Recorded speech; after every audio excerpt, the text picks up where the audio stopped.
Gymeni Jerry agus tá fáilterú beag clár na seachtainna seo.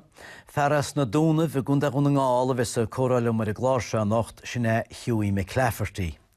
Iascarí bhí na wintir ach báthú a éhéid agus ceithreile I dubiste farige na bhí sé 8 mbliana na gcuis.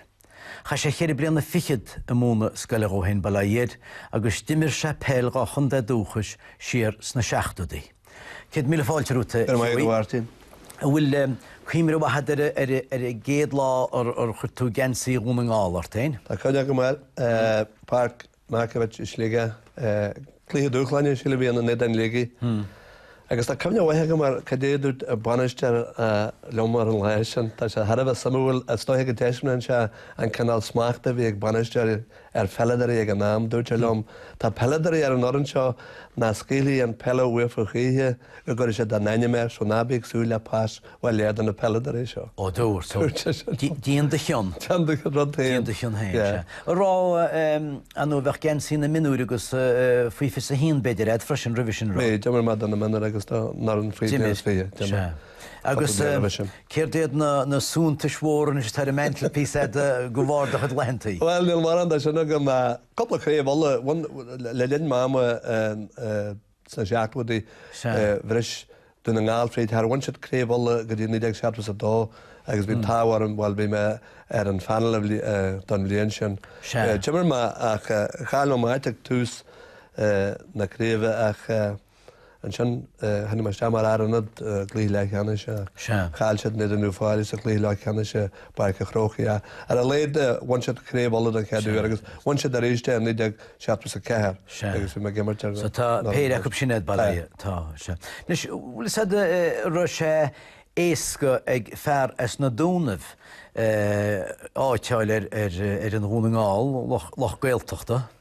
Well, Har bhfuilm ar gáid a ré gur se go donna más ach bhí chuúir daine déirthú gur ranarí cléanta I drá na mailte móra agus go héireide I drá dhéiscar na condaid.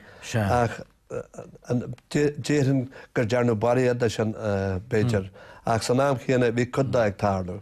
Agus ní núna ngála bháinna bheith Well, hála sinna chud bhór condaid Hadig úsad bhainte sin mar leiscail gamar sin. Sílam má bhí peladarí mai go leor an sna cantra eile teiste an áran. An rud han sin an aibe bhí an sílan gur an aibe bhí an gur scafte mór ranarí san náam sin. Bhaine sé agus scafte ranarí an. Agus bhí airhan na gcónaí ar an taobhlíne idir na ranarí agus leis bhaineistear agus ólas daanú an banistear ciniú agus go dóchailte don freic beidir peladar ó cheantar éigen gur bhestanna den na ranarí bheith an ranar sa bhla agus hála sin chuid mhór agus is cohannom go leis is cohannom an dara clíthe deimar mar hápla thuas an nid anna géire agus clíthas sa tráithbíon agus tá cumnegam bhí hanig an banistear hanig se stear a freic pésa le cosandar a bhaint an freic agus fearanda chuir is de agus dúirt an cosandar leis na bhí amide ne mar sé te an freic. Dúir. Agus hanig cosandar eile náláidir an bhaistear agus dúirte leis tías stehan sin sa dogáir agus bíú cíalagad. Agus sin mar a bhí cuasaí ag an am sin. Bhfuil se go donanú cruúanú náireach ar an nimreúir nar a thugtar amachcha. Bin le rá níl tú go má. Well, sin nút badúda man bhfuilta gemart go maiid. Cait an freic ag sin dáhhail agus níacha mé an réide duine bhí ag gemart go maiid ní acha mé adógáil an freic. Sin dáhhail sé agus se go bháil. Sal ní mé duine seo chósaí pelle. Cé cheapans tú go scéaltan léine mar deara bhfuil sé tá go leorrán nach chuileán nach tangachtdalinis le pelledóir nó imreoir sacr nó rud gon chinál sin tá séad híos, tá séad fanta híos, tá séad a cuioine nar atá chlufiríochnaí. Sílan gur cheartá go mbás ag réitearí néitiúil chorigéile go le ré agus néitiúil pelladirí chu dal molagar agus sílam go ceartah atáisiad tar cartaí buí má na pelladirí an an sís go dtír agus tá míiompar úfása go le ré agus pelladirí a gathhinn síos chuneal grimar a glaiginn nó ar an né agus an an rud a bhín si a géirí dhéanaan a géirí pelladirí eil choad an fáic agus sí bhil an éire. Agus ní ecinn tú é thum sa ní ecinn tú é commór san amáint agus ecinn tú é sa féil. Tá ceirta. Agus tá se nám rud ag an dhéanamh faoi. Agus ní bhíoh mór an a gahéine a talan ar vítas a gimachs na seaachúdaí. Well, bhí seart néire bont leis ó náide fannacht tíos. Ní túach tof. Ar a duine an fesin ar an talan tá mar fad. Dair cha dheart gochtú rud bag bog. Tá tú agur ar an neolalas go mánacht bailí. Ar go láistéine be a bhí tú cleachta chuid bhagad chuid pelle. Sinna bhil sinna chuim anú be gal séine méideag segus tá sin leichead blian an bhhairtín. Agus cai mar égur ó deis ionta an na scailta a cónaí agus mar a bhí gal léistéine ag denna bíú sam ag bell fios mórach ar nó bhíon deis agad go mahamart pelle an le. Chaithe go má réile sa tetain ach bhí deis agad go má chuna le sa teata. Cé méid bliana bhí túsáiní go láiste na gaiileh? Cúg bliana. Cúg bliana. Rá. Bhí agus well Ceannar a heid se bhhailinn sin? Well, jos mun bhile an nálaigh agus ag cheis agus don saoire. Sinna méid? Sinna. Agus rá do bhainteir teachta bhfuil do bháir is ceart. Níró léad a sin na Harbé. Teachta nuas a breanmh. Níró caranna ag duine nám sin mar an. Nírá. Níró fiú guhans na taí. So níró teanghil a bhí ahhain scríú me letar an seaatan agus dúha letar ó bhile an. Sinna chi míte. Sinna dá míte. Mítí chuir nuas coppla punta. Ó, ní chaití. Well, an coppla punta bhn da bhí hééis scílinn a bheit an grí mai. Agus ra si cinál tarsoch is gon rud aber chuir gás rud le níis. Ben rud céanna bhí se be le níe chu le heachtainna bégus. Well, sé stoigh gur seirtan dat a bhíoch leachgus dúhar a déirí a an le. A charún bí Donne an bhhairtin tí bh muid an beidir ar an aine jo ha scadan. Agus hannar ó cléata go leor agan a bheith í scadan na bhlas agad bhí scadan go leor gáil mit gurí níos na gur bhí lehhar le de scadan heilte chor bhena a gahan te. Gus bhí cleachta de scodáin. Ó bhí agus ach scadan rásta sinna cléata bhí agan. A galtéine bhí si brute sílan. Bela san si caite sé bhil na breití na chu dún ar anse a ní mar an a bhlásáú. Agus ach bhí ort chuile a ihe.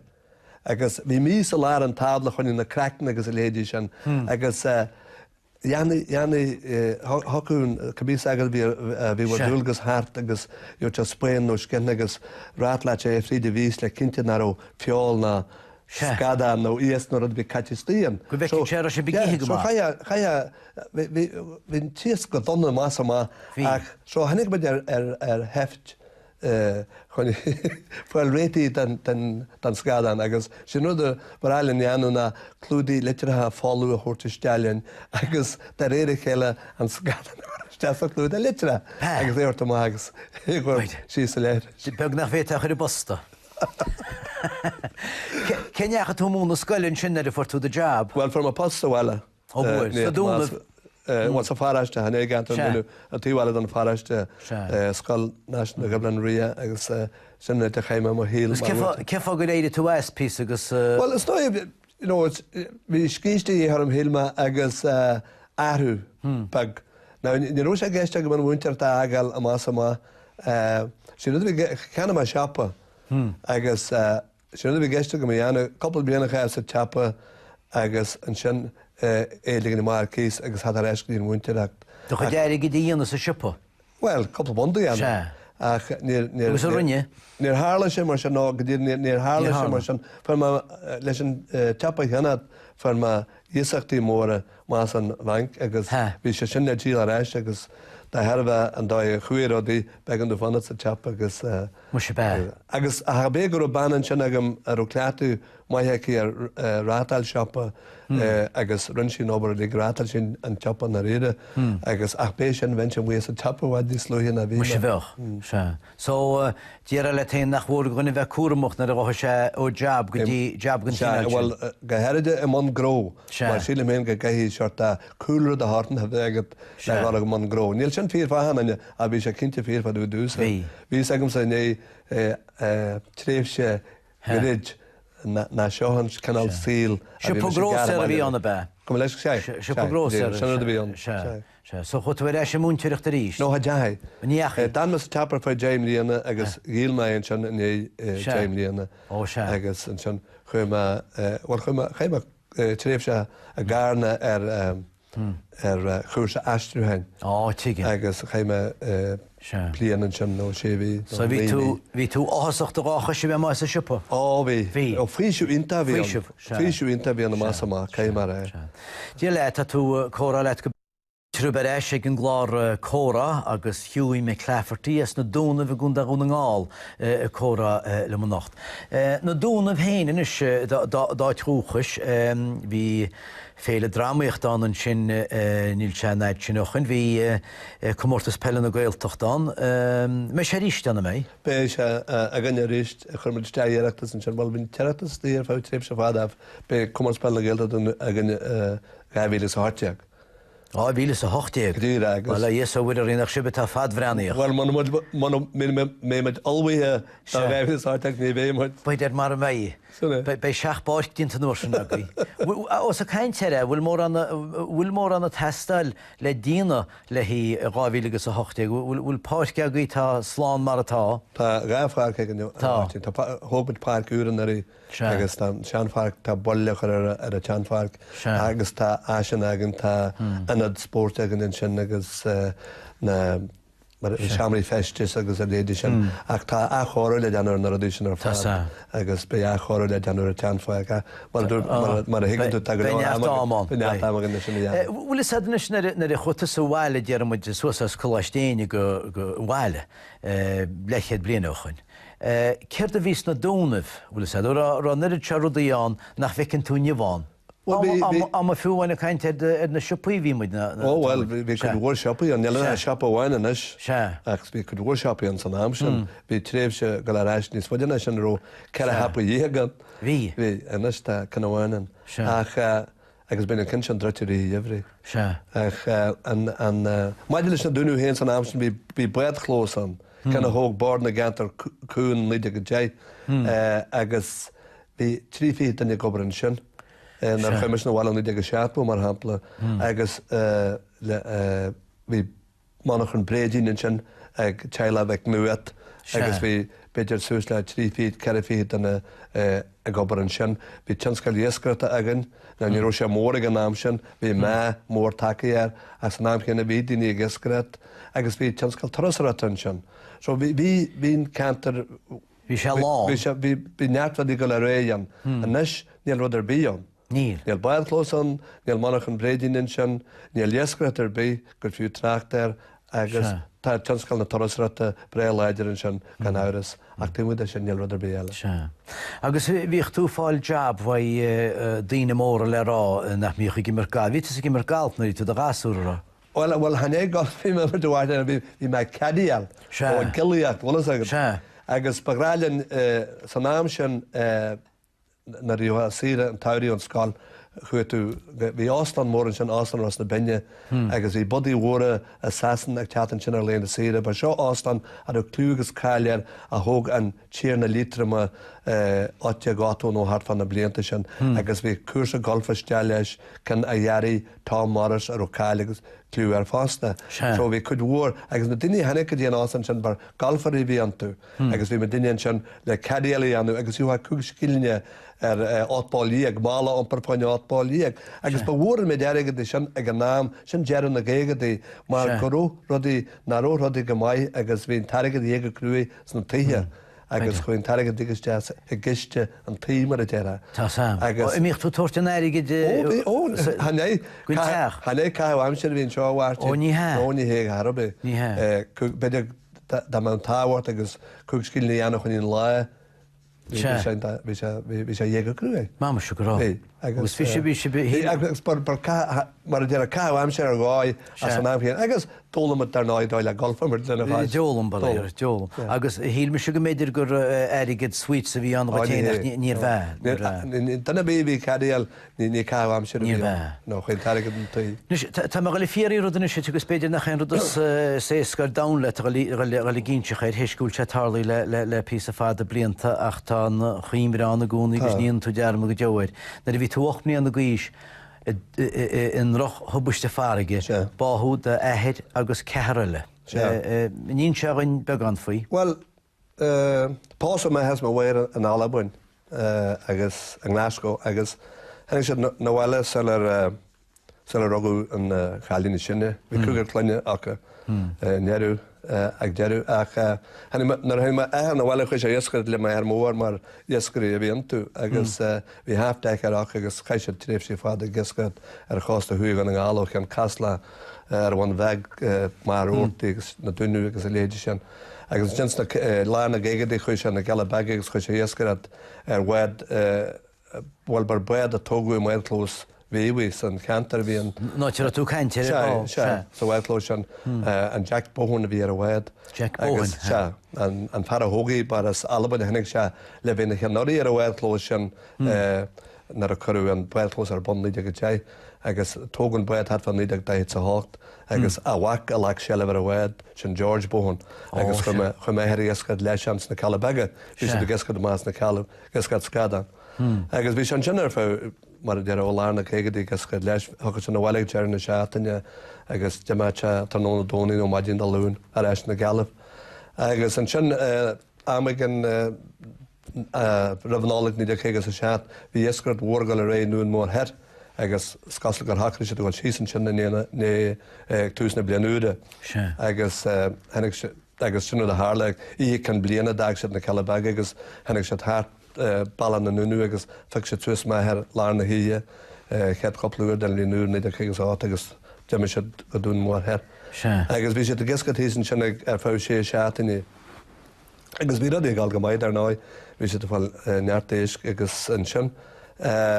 Jeú seaataine áú naú deithú de bhí na bhhuiile hí ráim sé bhí galí gíthe agus léhétí agus bhí celas na suasas ag an chéide agus bhí ráhla horta na baidí de heibh an náart gíthe agus san náam sin bhí an ché ag dún mórthir bháid níos ascailde na taiisianis chu pí leis blianta na dhé sin. Seo hacha sin an Suasca Portláige bhaidín dá lún am an mar goú níos mó fasca go meh níos mó fasci ag na baidí.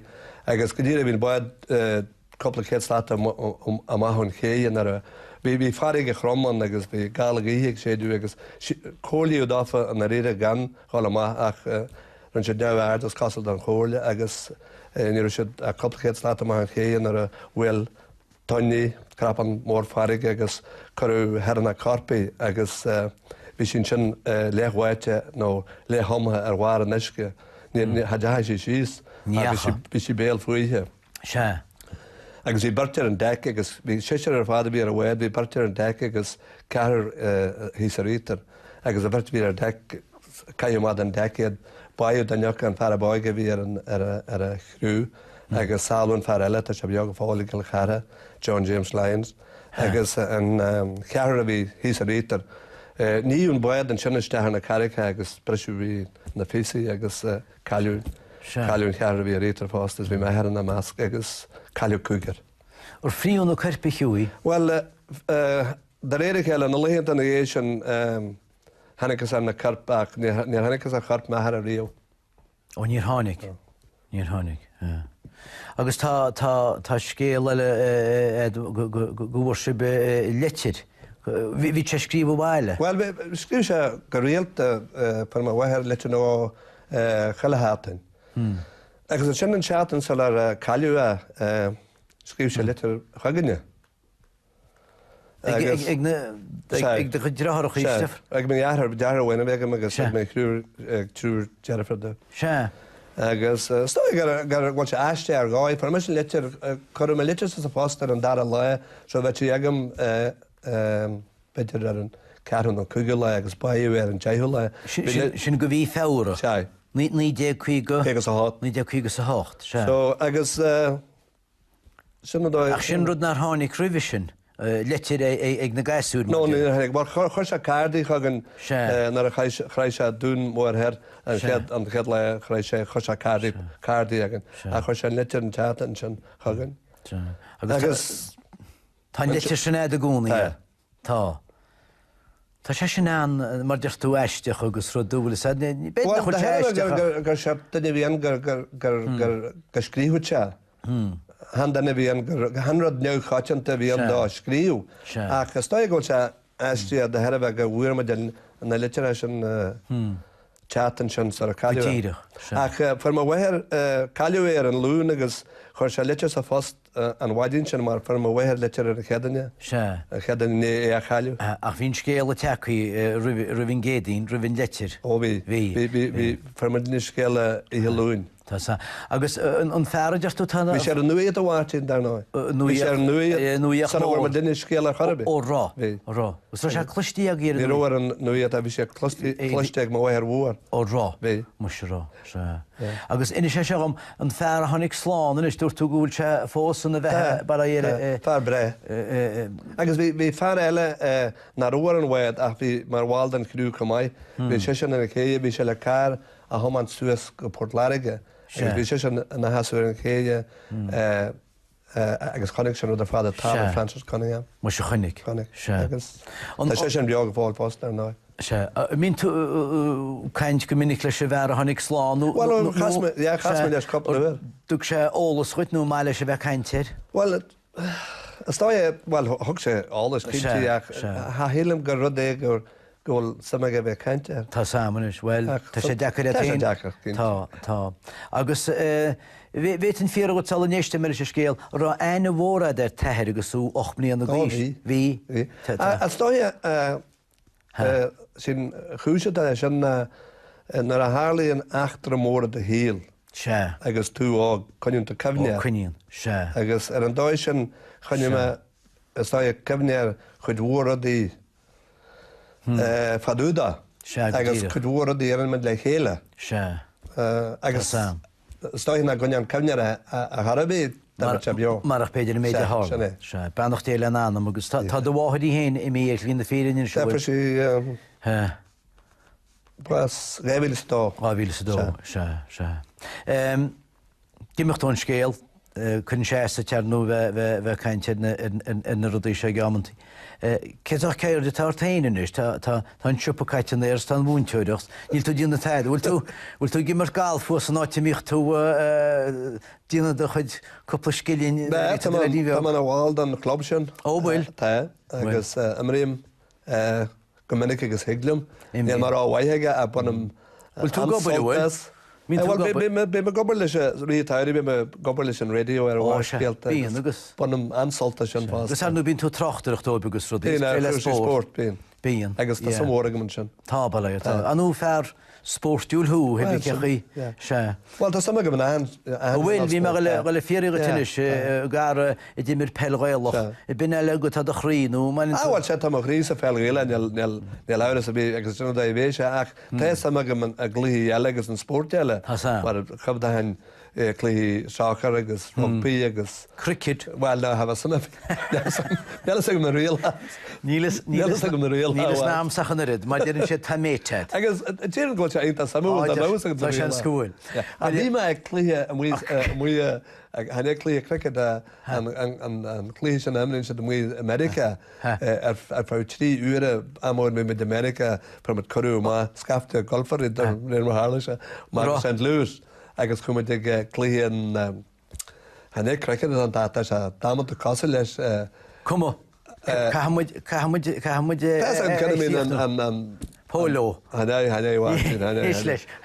Baseball. Agus bhí trí uair an sin agus bhí sé dámanta a leadranna. Gur míle maitheid faoide chud scéalta agus faoide chud sport agus bhán go bhag deantlainte.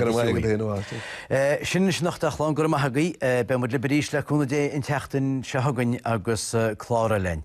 Idir a dá líine is gonne í héin bra sportúil bí í caiinte agus a córa, sar de beheile go go deasláintse ar fad.